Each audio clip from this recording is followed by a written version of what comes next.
Do you think the concept of sustainability will add value to the society? I think that the concept alone is not going to add value. I think the degree to which people internalize it, the degree to which people think about sustainability with both rigor, but also with creativity and innovation, can add value to society.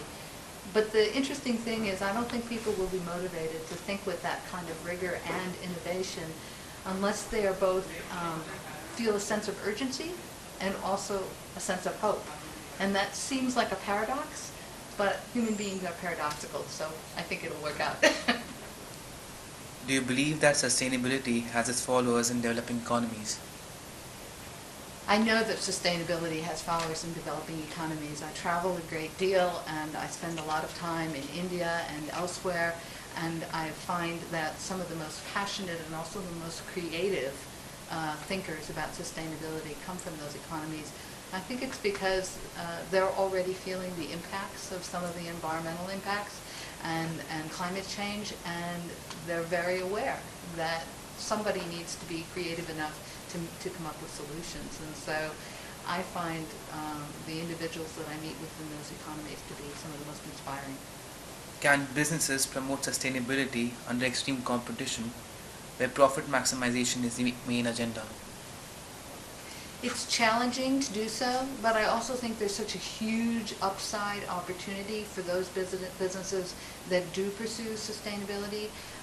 The first movers in this arena both take on some of the great risks, but they also are the ones who will reap the lion's share of the profits and the positive impact and the brand value that comes from it. So yes, I think it's possible, but I think it really does take strong leadership, and when I say strong leadership, I mean leadership at every level of the organization, not just the CEO. How can responsible management be inculcated in management education? Has there been any steps taken at your institution to promote sustainability and responsible management education? I personally am very committed to a pedagogy called Giving Voice to Values, or GVV. And I think what's really valuable about that approach is that instead of focusing on these challenges of sustainability and responsible management from entirely a cognitive or intellectual perspective, we do that.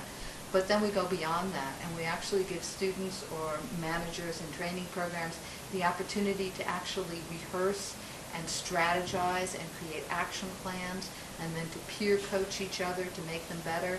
So they're not only learning about sustainability, they're having the positive experience and the practice in actually developing strategies that are more likely to be effective.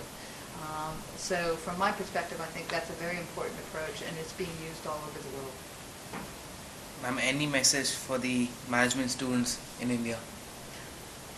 My message to the management students of India is, first of all, to say that they're very fortunate to have the faculty that they have. The individual faculty I've met throughout the country of India have been some of the most inspiring and some of the most impressive and some of the most committed educators that I've met. But secondly, I would say to these students, you have the opportunity to lead the world. You have the opportunity to teach the world. And I think you have the motivation and the knowledge right here in India to do that. So I would say, go for it.